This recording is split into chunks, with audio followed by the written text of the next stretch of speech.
Sometimes keeping your word to one people means breaking your promise to another. And Thaddeus Bear McAllister was about to discover that some choices don't have right answers, only bloody consequences. It had been 6 months since Bear's ranch became neutral ground between the Comanche and white settlers. 6 months of careful peace, respected boundaries, and the kind of quiet that makes a man think he's finally figured out how to live right. But peace in Texas has always been as fragile as morning frost, and this particular October morning was about to shatter everything Bear thought he'd built. Bear was splitting firewood behind his cabin when he heard the gunshots, distant but unmistakable, coming from the direction of Devil's Canyon about 2 miles north. 3 quick shots, then silence, then 2 more. That wasn't hunting. That was trouble. And it was heading his way. He set down his axe and listened carefully. The sound of hoofbeats followed, irregular and desperate, like a horse being pushed beyond its limits. Bear had heard that rhythm before, someone running for their life and losing ground fast. Through the morning haze, a figure emerged from the canyon mouth, bent low over a paint horse that was clearly exhausted. Even from a distance, Bear could see the rider's dark hair streaming behind him, and the traditional Comanche clothing that marked him as one of White Bull's people. But something was wrong. The way the young man swayed in the saddle, the dark stains on his shirt that could only be blood. Bear's stomach dropped as he recognized the rider. Swift Eagle, the 19-year-old son of Running Wolf, one of White Bull's most trusted warriors. The boy had been to Bear's ranch twice before as part of peaceful trading parties. Always respectful, always curious about the white man's ways of farming and animal husbandry.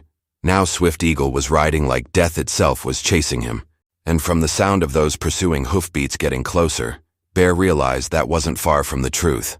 The young Comanche made it to Bear's fence line before his horse finally gave out, collapsing to its knees and rolling onto its side, breathing in great heaving gasps. Swift Eagle tumbled from the saddle and tried to stand, but his legs buckled immediately. Bear could see now that the blood wasn't just on his shirt. It was everywhere, seeping from what looked like a bullet wound in his shoulder and another in his thigh.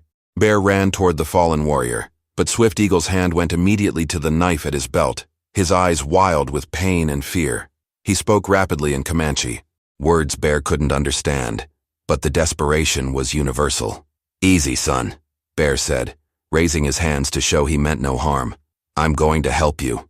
Swift Eagle's eyes focused on Bear's face, recognition flickering through the haze of pain. He spoke again, this time in broken English.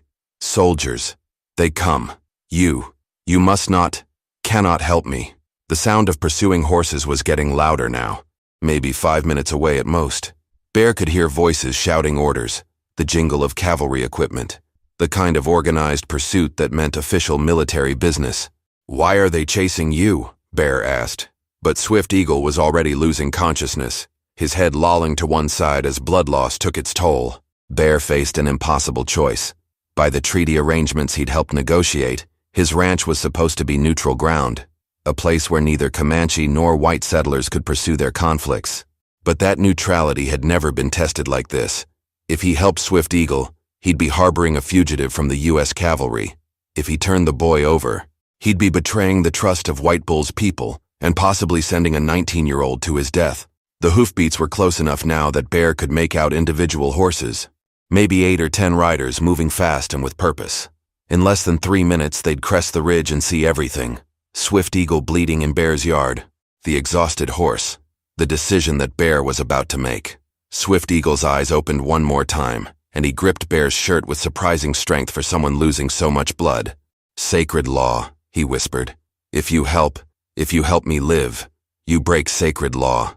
My father, he will have to kill you." Bear's blood went cold. He'd never heard of this law, but the terror in Swift Eagle's eyes told him it was real and deadly serious. But there was no time to think, no time to weigh consequences. The cavalry was almost here, and a 19-year-old boy was bleeding to death in front of him. Bear made the only choice his conscience would allow, the same choice that had gotten him into this situation 6 months ago. He scooped Swift Eagle into his arms and ran toward his cabin, the young warrior's blood soaking through both their shirts. Behind them, the sound of cavalry horses grew louder, and Bear realized he'd just made a decision that would either save 2 lives or destroy them both. Bear barely got Swift Eagle inside before the cavalry thundered into his yard, their horses kicking up clouds of dust that settled like a curtain over what was about to become the most dangerous conversation of Bear's life. Through his window, Bear watched as 10 blue-uniformed soldiers spread out in a practiced formation around his cabin. At their head rode a man Bear had never seen before. Tall, lean, with lieutenant's bars on his collar, and the kind of cold eyes that had seen too much war and enjoyed it too much. Bear quickly moved Swift Eagle to his bedroom, laying the unconscious warrior on his own bed and covering him with blankets. The blood was still seeping through the bandages Bear had hastily applied, but at least the young man was breathing steadily. A sharp knock rattled Bear's front door, followed immediately by a voice that brooked no argument. "Open up! This is Lieutenant Marcus Steele, United States Cavalry." Bear took a deep breath, wiped the blood from his hands as best he could, and opened the door. Lieutenant Steele stood on his porch with one hand resting casually on his sidearm, his pale blue eyes scanning Bear's face for any sign of deception. "Afternoon, Mr." Steele said, though his tone made it clear this wasn't a social call. "McAllister, Thaddeus McAllister. What can I do for you?" "Lieutenant, we're pursuing a Comanche warrior who murdered 2 of my men this morning. Witnesses saw him riding in this direction." Steele stepped closer, close enough that Bear could smell the tobacco on his breath. "You wouldn't happen to have seen anything unusual, would you?" Bear's mind raced. He could hear Swift Eagle's labored breathing from the bedroom, and he was acutely aware of the bloodstains on his shirt that he'd tried to hide by keeping his arms crossed. "I heard some gunshots earlier, maybe an hour ago. Sounded like they came from up near Devil's Canyon. That's where we lost his trail," one of the other soldiers called out. "Horse tracks led right down toward this ranch." Steele's eyes narrowed. "Mind if we take a look around your property, Mr. McAllister, just to be thorough?" Every instinct in Bear's body screamed danger. If they found Swift Eagle, the boy would be dead within the hour, either shot while resisting arrest or strung up from the nearest tree. But if Bear refused the search, they'd know he was hiding something. "Of course," Bear said, stepping aside, "though I should mention this ranch is supposed to be neutral ground under the agreement I have with Chief White Bull. I'm not sure your commanding officer would appreciate." "My commanding officer," Steele interrupted, "is Colonel Harrison, and he's the one who sent us after this particular savage. You see, the Comanche we're hunting didn't just kill 2 soldiers. He killed them while they were escorting a supply wagon to the reservation, a wagon full of medicine and food for Comanche children." Bear felt like he'd been punched in the stomach. If that was true, then Swift Eagle wasn't just a fugitive. He was a murderer who had stolen from his own people's children. But something about Steele's story didn't feel right. Something in the way the lieutenant's eyes didn't quite meet his when he told it. That's hard to believe," Bear said carefully. "The Comanche I've met wouldn't what?" Steele's voice turned hard. "Wouldn't butcher 2 good men who were trying to help them? Wouldn't steal medicine from their own children?" He gestured to his men. "Spread out. Boys, check every building, every hiding spot. And remember, this savage is wounded and dangerous." Bear watched helplessly as the soldiers began their search, starting with his barn and working their way systematically toward the cabin. He had maybe 10 minutes before they reached the bedroom, where Swift Eagle lay unconscious. That's when he noticed something that made his blood run cold. One of the soldiers was carrying a distinctive leather pouch, Comanche-made, with the same intricate beadwork he'd seen on White Bull's daughter 6 months ago. But this pouch had dark stains on it that looked suspiciously like dried blood. "Sergeant Morrison," Steele called out, and Bear realized with horror that this was the son of Deputy Morrison from town, a young man Bear had known since he was a child. "Show Mr. McAllister what we found at the scene." Morrison reluctantly held up the pouch. This belonged to one of the dead soldiers, had his personal effects in it, letters from home, a photograph of his wife. Morrison's voice was tight with emotion. "The savage took it as a trophy." Bear stared at the pouch, his mind working furiously. Something was wrong with this picture. In all his dealings with the Comanche, he'd never known them to take such personal trophies. They might take weapons or horses, but intimate belongings like letters and photographs? That went against everything he understood about their honor code. "May I see it?" Bear asked. Steele hesitated, then nodded to Morrison, who handed over the pouch. Bear examined it carefully, noting the craftsmanship, the specific pattern of the beadwork. He'd seen enough Comanche artistry to recognize different tribal signatures, and this pouch wasn't made by White Bull's people. The pattern was wrong. The colors were wrong. Everything about it was wrong. This wasn't made by anyone from White Bull's tribe, Bear said carefully. The beadwork pattern is all wrong. Are you calling me a liar? Steele's hand moved back to his sidearm. I'm saying there might be more to this story than... A crash came from inside the cabin as one of the soldiers knocked something over in Bear's kitchen. Then came a shout. Lieutenant, I found something. Bear's heart stopped. They'd found Swift Eagle. But when the soldier emerged from the cabin, he wasn't dragging an unconscious Comanche warrior. Instead, he was holding a blood-soaked shirt, Swift Eagle's shirt, which Bear had cut away to tend to his wounds. Fresh blood, sir, the soldier reported. Still wet. And there's more in the bedroom. Looks like someone was doctoring wounds. Steele turned to Bear with a smile that was colder than a winter grave. Well, Mr. McAllister. It seems your neutrality isn't quite as neutral as you claimed. Bear realized with growing horror that he'd just walked into a trap that was about to cost not just his life, but Swift Eagle's as well. And somewhere in the distance he could swear he heard the sound of war drums beginning to beat.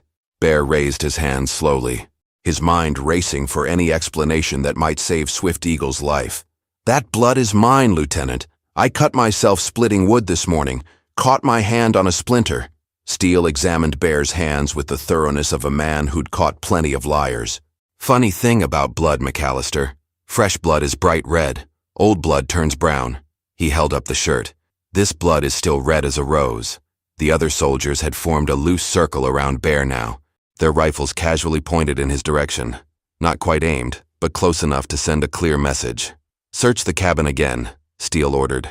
Every room, every closet, every place a wounded savage might hide, and this time move the furniture. Bear felt sweat beading on his forehead despite the cool October air.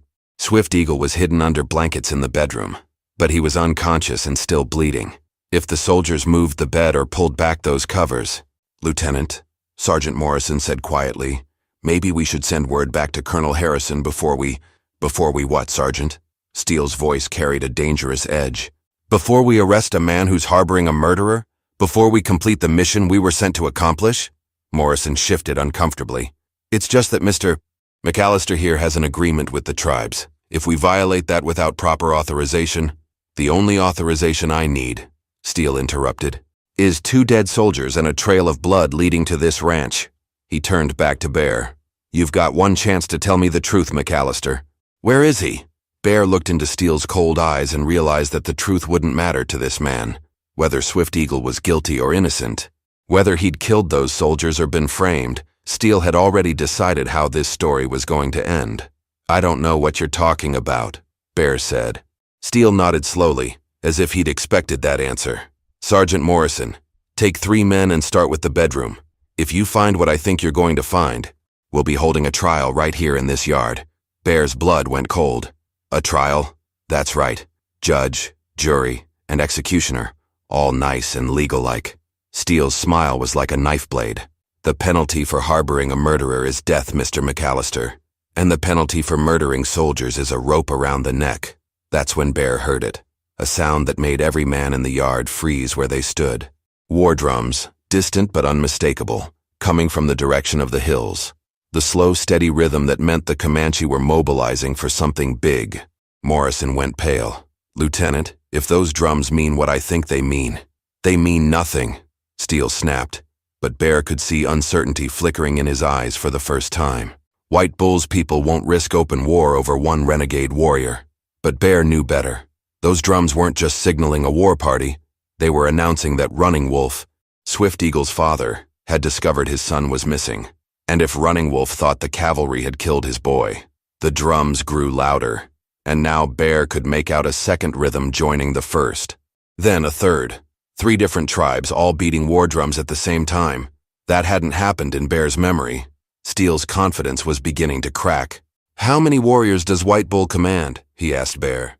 On a good day, maybe 300? Bear paused, listening to the drums. But if he's allied with the other chiefs? You're looking at close to 1,000. One of Steele's soldiers swore under his breath. Another started checking his ammunition. They won't attack soldiers, Steele said, but his voice lacked conviction. They will, if they think you murdered one of their children, Bear replied. And right now, that's exactly what they think. The drums stopped suddenly, and the silence that followed was somehow worse than the noise had been. In that silence, Bear could hear something that made his heart sink. The sound of many horses moving fast across the prairie, heading directly for his ranch. Swift Eagle's rescue party was coming, and they were coming for blood. Lieutenant Steele's face went from confident to panicked in the span of a heartbeat. "How long do we have?" he demanded. Bear tilted his head, listening to the approaching thunder of hoofbeats. 5 minutes, maybe less. "Damn it!" Steele spun toward his men. "Forget the search. Form a defensive perimeter around the cabin. Morrison, get the horses ready for a fighting retreat." But Bear was already moving, heading toward his cabin with purpose.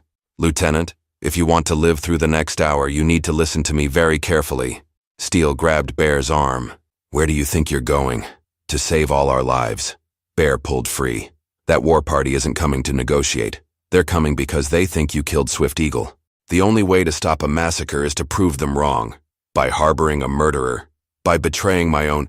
By finding out the truth." Bear's voice cut through Steele's protests. "Something about your story doesn't add up, Lieutenant. That Comanche pouch, the way you're so eager to skip a proper trial, the fact that you're out here with just 10 men chasing a supposedly dangerous killer."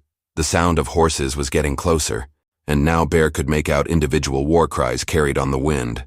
Steele's soldiers were setting up behind whatever cover they could find, but Bear could see the fear in their eyes. 10 men against a Comanche war party was suicide. "What are you suggesting?"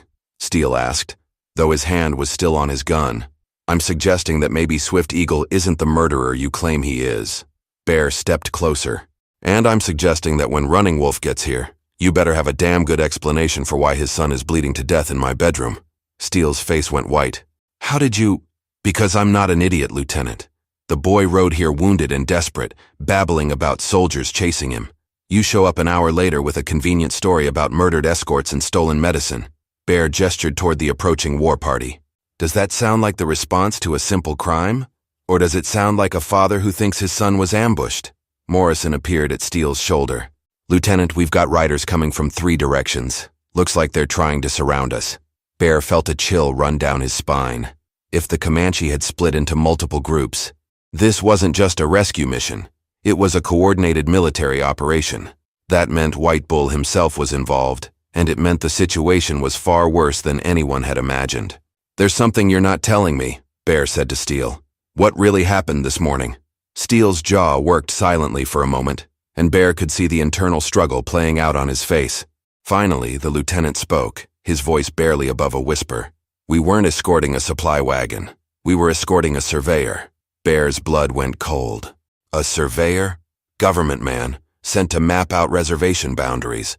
The Comanche weren't supposed to know about it. Steele's confidence was completely gone now, replaced by something that looked like shame.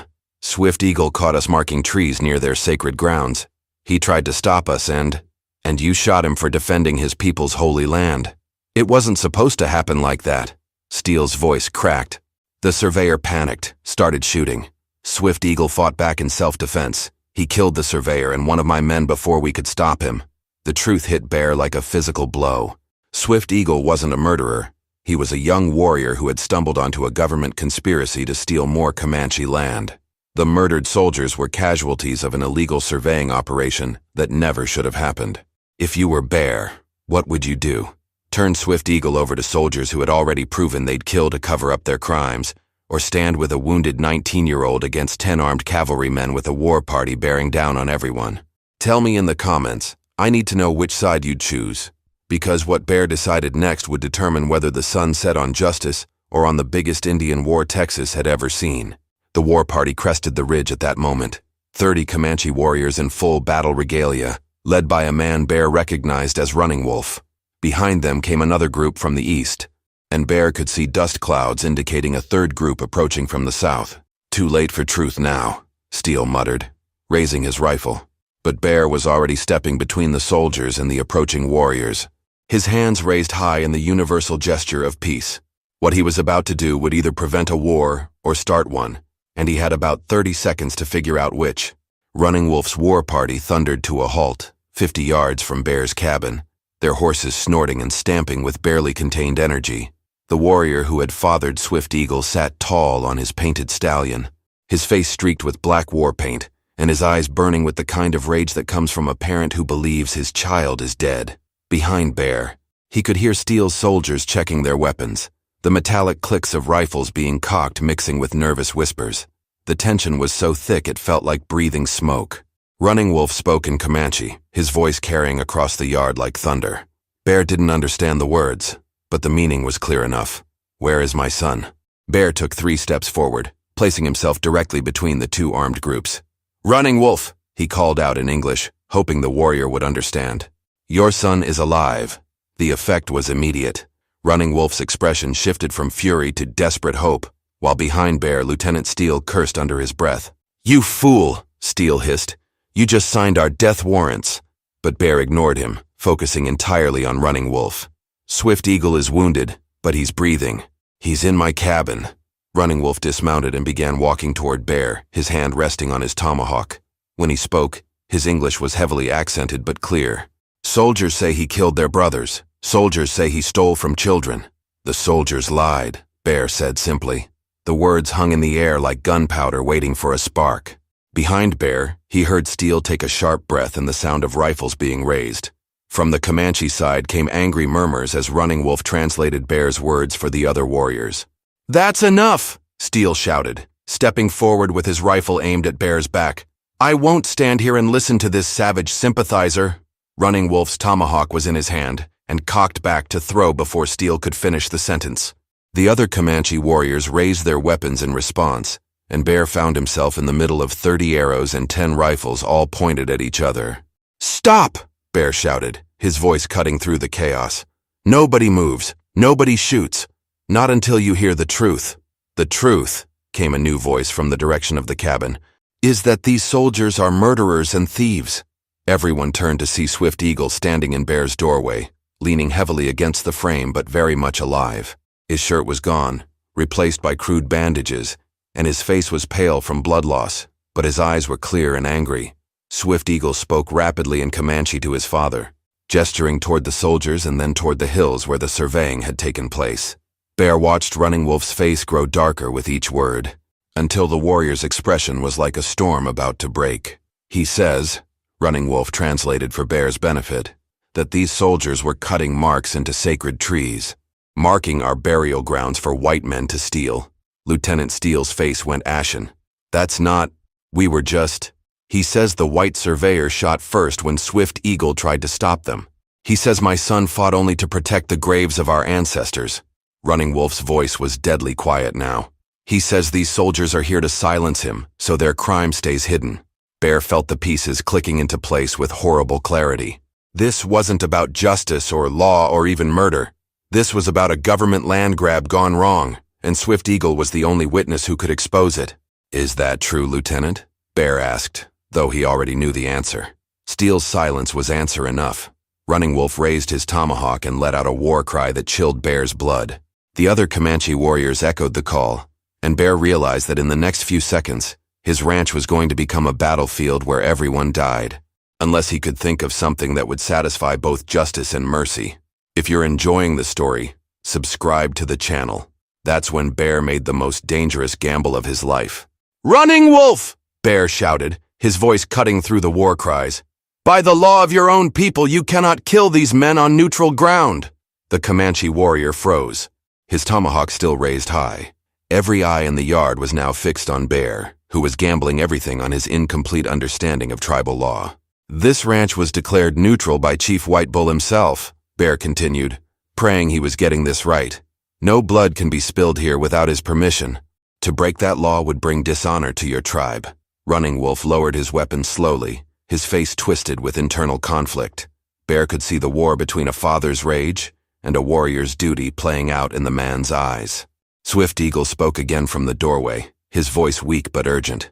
Running Wolf listened, then turned back to Bear with something that might have been respect. "My son says you saved his life knowing it would cost you yours. He says you have honored the old ways." Running Wolf gestured toward Lieutenant Steele. "But these soldiers have committed crimes that cannot go unpunished." "Then let's make sure they're punished properly," Bear said. "According to the law, not by war."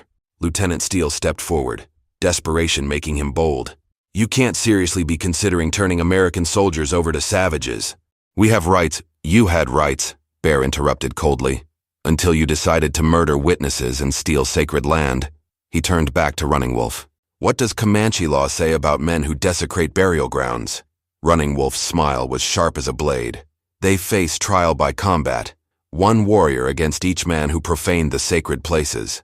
Bear felt his stomach drop. Trial by combat meant certain death for the soldiers. No cavalryman could match a Comanche warrior in single combat. But before he could object, Sergeant Morrison stepped forward. "Lieutenant Steele," Morrison said quietly, "maybe it's time to tell the whole truth." Steele spun on his subordinate. "Sergeant, I order you to..." "To what? To keep covering up your crimes?" Morrison's voice was steady but full of disgust. "Sir, I've been following your orders for 6 months, watching you take bribes from surveyors and land speculators. But I won't watch you start a war to cover it up." The revelation hit the yard like a lightning strike. Bear stared at Morrison in shock, while Running Wolf's warriors began murmuring among themselves. "How long has this been going on?" Bear asked. Morrison kept his eyes fixed on Steele as he answered. "Since last spring, Lieutenant Steele's been taking money from government surveyors, giving them military escorts into Indian territory so they can map out land that's supposed to be protected by treaty." "That's treason," Bear breathed. "It's worse than treason," Morrison continued. 3 weeks ago, a surveyor's crew got caught by a Kiowa hunting party. Steele ordered us to tell the families that the men died in an Apache raid. The truth is, we left them to die rather than risk exposing the surveying operation." Running Wolf didn't need a translation to understand the implications. His face had gone from angry to something far more dangerous, cold, calculating fury. Swift Eagle called out weakly from the doorway, speaking in Comanche. His father's expression grew even darker as he listened. "My son says there are many white men's marks on the sacred trees. He says they have been cutting symbols into our ancestors' graves for months." Running Wolf's voice was like ice. "How many of our sacred places have been defiled?" Morrison looked at Steele, who had gone completely pale.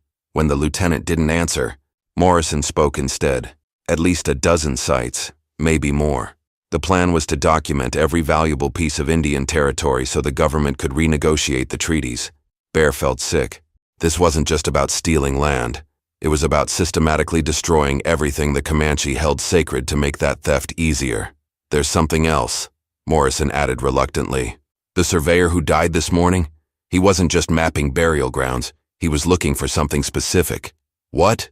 Bear demanded. Morrison glanced at Running Wolf, then back at Bear. "Gold. There's been rumors of gold deposits in the Sacred Hills. The government wants to know if the rumors are true before they force the tribes to relocate." The silence that followed was deafening. Bear could see Running Wolf processing this information, could see the exact moment when the warrior realized the full scope of the betrayal his people faced. When Running Wolf finally spoke, his voice carried the weight of absolute judgment. "Then it is not just these soldiers who must face justice. It is everyone who sent them." Bear's blood went cold as he realized what the warrior meant. This wasn't going to end with a trial by combat or even with Steele's death. Running Wolf was talking about war, real war, against every government official and land speculator who had been part of the conspiracy. And Bear was standing right in the middle of it, with no idea how to stop what was coming. Bear could see the wheels of war turning in Running Wolf's mind, and he knew he had seconds to prevent a conflict that would consume the entire territory. But it was Swift Eagle who spoke first, his weak voice somehow carrying across the tense silence.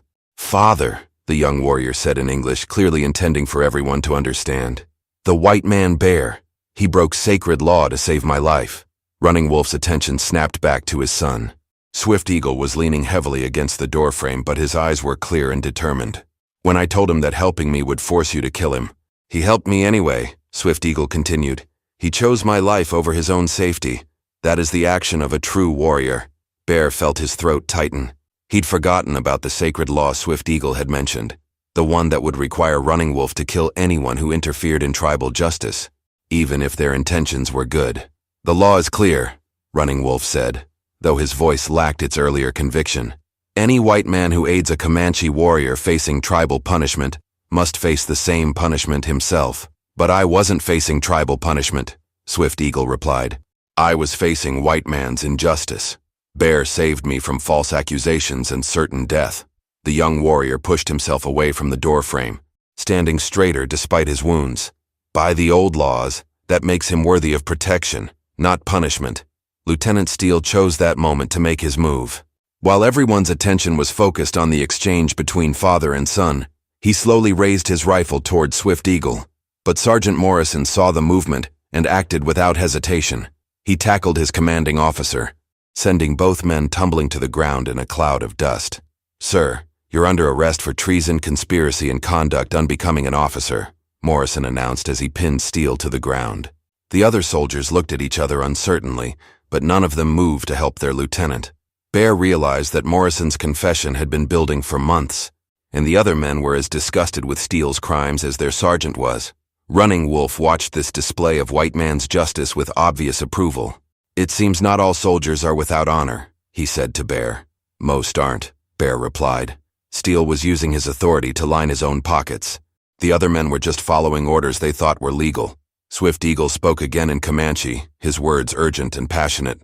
Running Wolf listened carefully, then nodded slowly. "My son proposes something that has never been done before," Running Wolf translated. "He wants to offer the guilty soldiers a choice: face trial by combat according to our laws, or face trial by white man's justice with Comanche witnesses to ensure fairness." Bear blinked in surprise.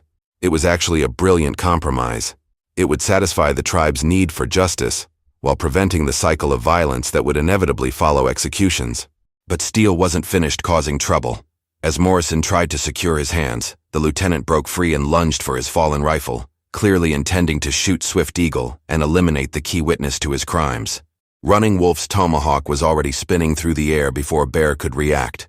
The weapon struck Steele in the shoulder, spinning him around and sending him crashing to the ground with a scream of pain.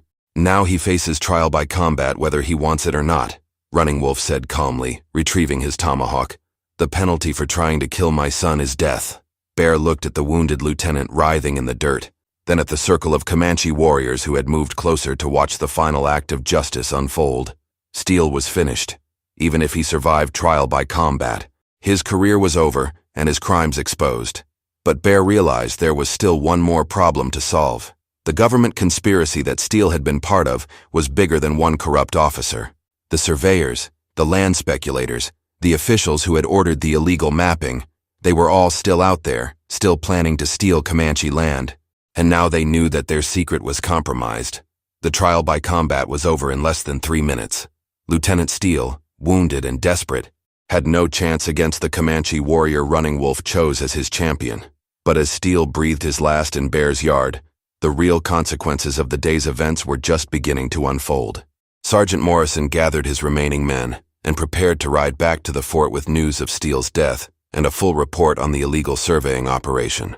But Bear knew that wouldn't be enough to stop what was coming. "Morrison," Bear called out as the sergeant mounted his horse, "when you get back to Colonel Harrison, you tell him exactly what happened here. You tell him that the Comanche have evidence of government treaty violations, and they're not going to stay quiet about it." Morrison nodded grimly. "I'll tell him, Mr. McAllister, but I can't promise he'll listen. There's a lot of money involved in those land deals." As the soldiers rode away, Bear found himself alone with 30 Comanche warriors, and the growing realization that he'd just become the most important white man in Texas, whether he wanted to be or not. Running Wolf approached Bear, his expression serious but no longer hostile. "You have done something today that will be remembered for generations," the warrior said. "You chose truth over safety, justice over profit." "I just did what was right," Bear replied. "That is exactly why you must do more." Running Wolf gestured toward his son, who was being helped onto a horse by 2 of the younger warriors. "Swift Eagle will live because of your courage, but our sacred places are still threatened. Our people still face lies and theft from your government." Bear understood what Running Wolf was asking. "You want me to be a witness, to testify about what I saw here today. More than that, we want you to be a bridge between our peoples, as you were 6 months ago with Chief White Bull's daughter." Running Wolf's voice carried the weight of desperate hope. "The white authorities will not listen to Comanche accusations, but they might listen to a white rancher who saw their crimes with his own eyes." Bear looked around at the faces of the warriors surrounding him, men who had come here ready for war, but were now asking for his help in preventing one. He thought about the surveyors still marking sacred trees, the government officials still planning to steal treaty-protected land, the cycle of violence and betrayal that seemed to define relations between their peoples. "What do you need me to do?" Bear asked. Running Wolf smiled, the first genuinely happy expression Bear had seen from him all day. "We need you to ride to the territorial capital. We need you to tell the governor what you witnessed. And we need you to carry proof that even white authorities cannot ignore. One of the warriors brought forward a leather pouch, the same one Lieutenant Steele had claimed contained a dead soldier's personal effects. Running Wolf opened it and dumped the contents onto the ground. Instead of letters and photographs, dozens of surveyor's markers spilled out. Small metal tags marked with government codes and GPS coordinates. Steele wasn't just protecting a land grab, Bear realized. He was coordinating it. Every sacred site that has been violated, every treaty boundary that has been crossed, it is all documented here. Running Wolf picked up one of the markers. This is proof that your government has been planning to steal our land for months. Bear stared at the markers, understanding the full scope of what he was looking at. This wasn't just corruption, it was a systematic campaign to void every treaty the government had signed with the tribes.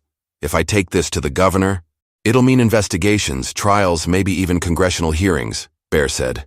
And if you do not take it, Running Wolf replied, it will mean war.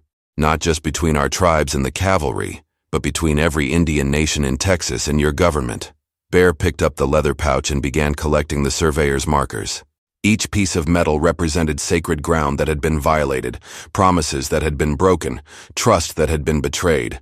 But they also represented something else, the possibility of justice. 3 weeks later, Bear stood in the governor's office in Austin, presenting evidence that would lead to the largest investigation of government corruption in Texas history. 17 officials were eventually prosecuted, the illegal surveying operation was shut down, and new treaties were negotiated that actually protected tribal lands. Swift Eagle recovered fully from his wounds and became a respected leader in his tribe, often serving as a translator and negotiator in disputes between Comanche and settlers. Running Wolf lived to see his grandchildren grow up on land that remained free from white encroachment. Bear's Ranch continued to serve as neutral ground, but now it also became something more, a place where two very different peoples learned that justice and mercy could coexist, and that sometimes the most important battles are won not with weapons, but with the courage to tell the truth. And every year on the anniversary of that October day, Bear would find a single eagle feather left on his doorstep, a reminder that some friendships are forged in moments of impossible choice, and that the best of humanity emerges when ordinary people decide to do extraordinary things. If you're loving these incredible true stories from the Old West, click on the video on the screen to hear a story even better than this one, with a twist so powerful you won't forget it anytime soon. Click on the video now.